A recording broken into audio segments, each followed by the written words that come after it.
everyone and welcome to xxMelle Potato Kitchen! Today we're making a recipe called Sour Cream Scalloped Potato. This is a tongue twister, okay? Try and say that like 10 times fast. I'm not gonna try. This is a recipe coming from a book that I got for Christmas from my friend PenTheHuman13. Go follow him on Twitch. It is called 365 Potato Recipe if you are curious. I did it my way, so it is not the original recipe because I made too many changes, but it was delicious. So let's go right into it. Here's what it looked like. It was cheesy, it was creamy, it was really good. It's a nice comfort food, and I'm really glad that I did everything myself and that I did not follow the recipe, because the recipe asked for, instead of scalloped potato, to use frozen hash brown uncooked. I've never found this in grocery stores here, so I decided to do my own potatoes. So we're gonna start with making the concentrated can of chicken, which will not be in a can, so I should stop saying concentrated can of chicken. It's concentrated chicken soup cream. So yeah, we're gonna make that concentrated chicken soup canned cream thing.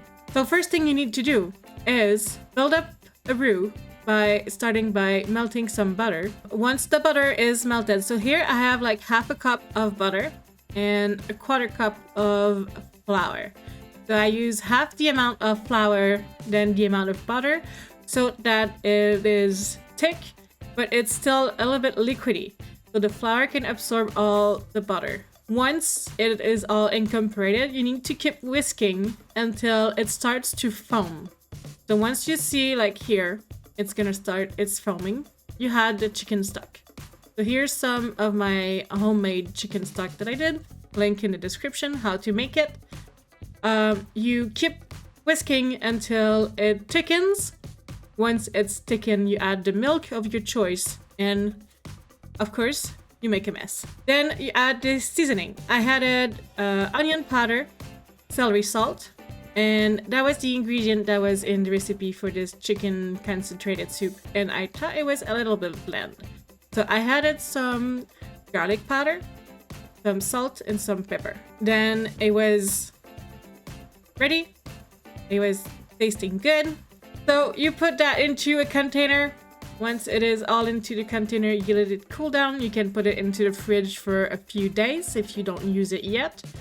I've just let it onto my counter so that it cools down, because you cannot put piping hot food into the freezer or the fridge, because it will cause some bacteria. Next step is to make the French fried onion that are the top topping. I wanted to make sure that I had everything ready to make the recipe before going into the actual recipe. So first thing you need to do is to have buttermilk or some kind of buttermilk that would work. So this one was a version of a vegan buttermilk, which is cashew milk and 3 teaspoons of white vinegar. Once I added the vinegar into the mixture, I started cutting some onions.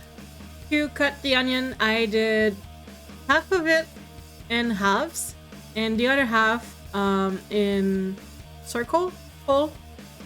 Anyway, I wanted to have slices that were the whole onion and slices that were half an onion, and I put it into this bending mandolin that you just have to slap it a little bit like the slap chop thing, a little bit like that, but it's a lot better, trust me. It cut my onion really tiny. Once it was all tiny and sliced, I put that into a measuring cup and covered it with the buttermilk mixture. Once it was covered, I let it sit for 10 minutes so that it soaked up all the buttermilk.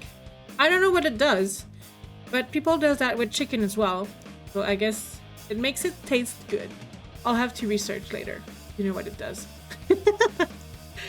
So while it was soaking, I did the flour mixture that I will put my onion in later, which is flour, salt, and pepper. Approximately 2 cup, 3 cup.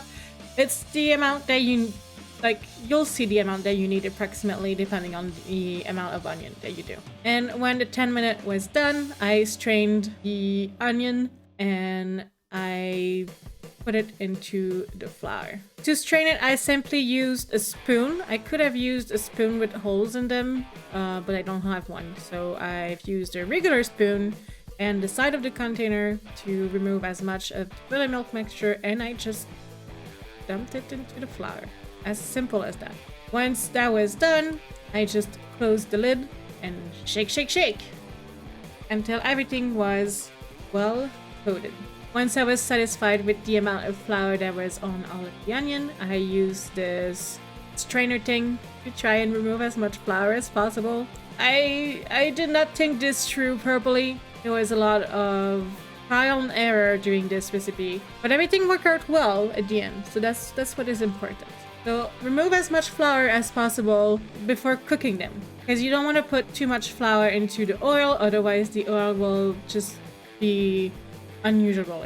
I had to change the oil a few times while I was cooking. So once the oil is ready, you just put an onion in it, like to see if it's bubbling. If it's bubbling, then that means the oil is the right temperature. I could have probably used a thermometer and see the exact temperature, but I didn't. So I put just a tiny bit amount, like an inch, at the bottom of this pot of oil, just enough to be able to put some onion in it, because I'm not comfortable with frying things. So yeah, I did the best I could. It turned out really well, and I didn't have any issue, so I'm really happy with that.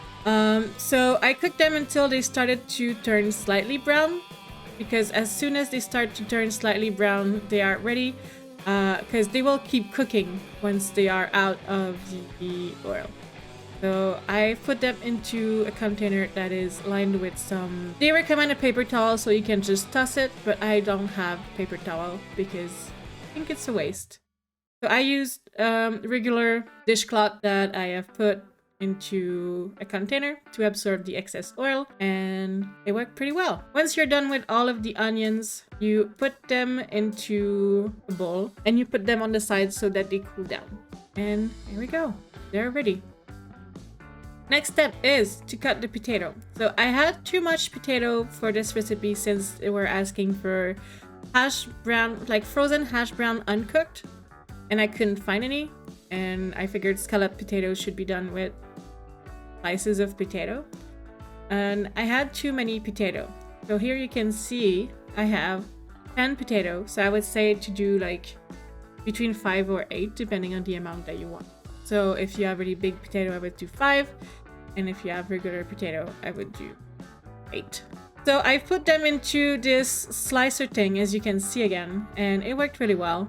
Then I transferred them into a separate container because I had too much. And then once they were all cooked, it was time to do the sauce. So the first thing I did with the sauce is I took one of the biggest container I had to do the mix. Started with the cream of chicken. I put it all into the container. Then I added the sour cream. It was 500 milliliter of sour cream. So I used all this container here. Then I used my food processor to grate the cheese because I was lazy and I was done with cooking at this point.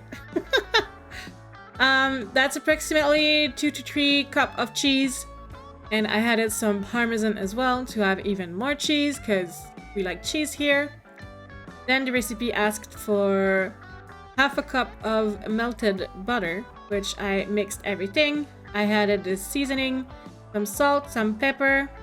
I added some chives because I love chives, and sour cream and chives is something that is really good together. So I added some chives as well, which wasn't in the recipe. Added some raw onion. It was a really tiny amount of onion. So I added a leftover onion I had in my refrigerator, so maybe a quarter of an onion. And then the instructions said to mix everything together. But since I had sliced potato, it was a little bit complicated. So I tried to mix everything together. It didn't work, obviously.